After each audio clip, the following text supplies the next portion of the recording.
There are only 4 option strategies that you have to learn. That's it. I get it. You hear us talk about a lot of these different, option techniques, iron condors, straddles, double diagonals, jade lizards, Super Bowls, blah, blah, blah, blah, blah, blah, blah, all that stuff, right? And you think, how can I, as a new trader, as a beginner, wrap my head around it? How can I memorize all this stuff? How can I learn about all these things? You don't have to. All those positions, all those strategies with the crazy names and all these different legs to them and stuff like that are comprised of 4 basic components.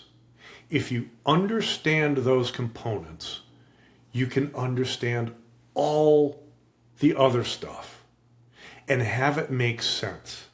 I've been doing this for over 30 years, and the more I do it, the simpler my trading gets.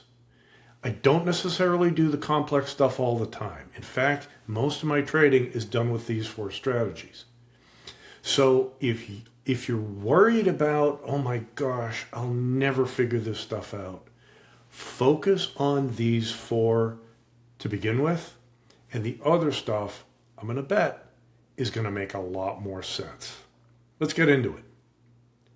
The first one I want to talk about is a short put. That is one of the fundamental strategies. It is a bullish strategy. If I sell a put, I'm hoping that the stock price goes up.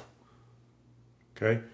That's basically it. I sell it for a credit, and ideally, I keep that credit as profit. My risk is to the downside. If the stock drops, I can lose money on that short put. Okay?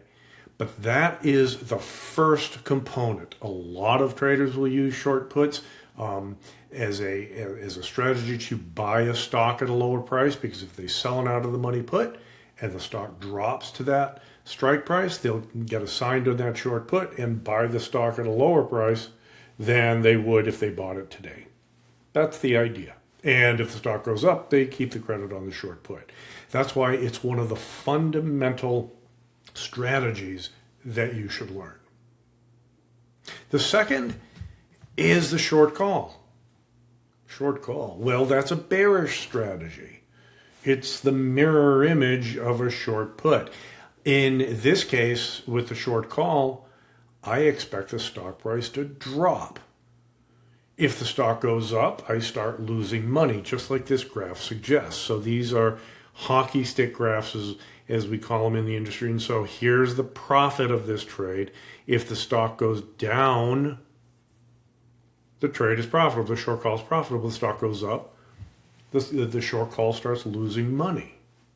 Now, why would I do that? Well, it's a bearish trade, and you could certainly sell a call. Not many new investors do that. Typically, it's combined with long stock to create a covered call. But a short call is one of the fundamental components of the more complex strategies. Let's go on to the next one, the vertical. The vertical. Now, the vertical is very flexible. The vertical is buying a call or put and then selling another call or put at a different strike price in the same expiration on the same stock. Why are they called verticals? Well, traders aren't necessarily the most creative people in the world. And when you look at a grid of option prices, they're typically arranged vertically with the strike prices down the middle going from low to high. A vertical then is looking up and down at those options and saying, I'm going to sell that put and buy that other put, or I'm going to buy that call and sell that other call in the same expiration on the same stock. So it looks vertical. There are a couple of things to point out about verticals. First, that they can be either bullish or bearish, and I'm not going to get into that now. I'll do another video describing how they are. But a short put vertical is bullish, as is a long call vertical. A short call vertical is bearish, as is a long put vertical. But they have defined risk and defined profit. Look at this graph. you'll lose money. This is a short put vertical as an example. It's a bullish trade. This position makes money, it's credit, if the stock goes up. Okay, if the stock goes down, it starts to lose money. But unlike a short put, its loss is capped. It's limited. It's defined, and it is that defined risk and reward structure that makes verticals a key component of the more complex strategies. In fact, I think the vertical is probably the first thing you should learn about, because it's so flexible. So that's number 3. And the fourth one is a calendar trade. Calendar spread. Again, going back to the not particularly creative traders, calendars, well, the different expiration months of the options are kind of thinking out horizontally, right? So you have the front month expiration, the options that expire, let's say, in 30 days. Then you might have a further expiration, options that expire in 60 days, and another one out to 90 days. And so that has a horizontal quality to it according to a trader's, the thought process. But instead of a horizontal spread, which is kind of awkward sound, it's a calendar spread, because you're going out in time. Okay, you're doing one option in the front month, let's say the 30-day option, and buying another option in the 60-day expiration. So, for example, and it's either call or put, call and put. It can be either a short call in the front month and a long call in the back month, or a short put in the front month and a long put in the back month. And how far apart they are as far as time, that's a choice you make as a trader, but their strike prices are the same. So in this case, it is short a 30-day 100 strike put and long a 60-day 100 strike put. And what you'll see is that it also has defined risk like a vertical.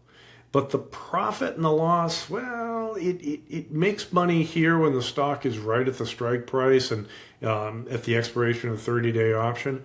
But what the calendar is it's a viable trade in and of itself.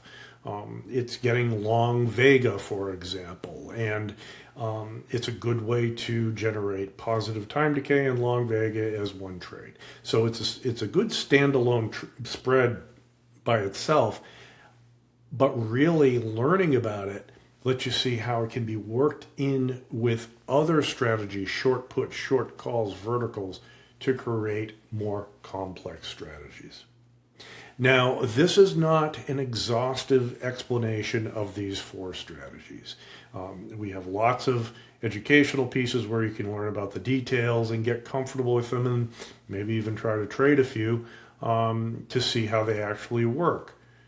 But when you think about it, think about them as components of bigger strategies. And you'll hear us talk about, butterflies, iron condors, double diagonals, things like that. So look at this. A long stock and a short call is a covered call. Pretty straightforward. Well, a short put and a short call, that's a short strangle or a short straddle, depending on where the strike prices are. A short put vertical plus a short call vertical equals the iron condor. A long call vertical and a short call vertical equals a call butterfly. Okay? A short put vertical and a long put calendar is a diagonal.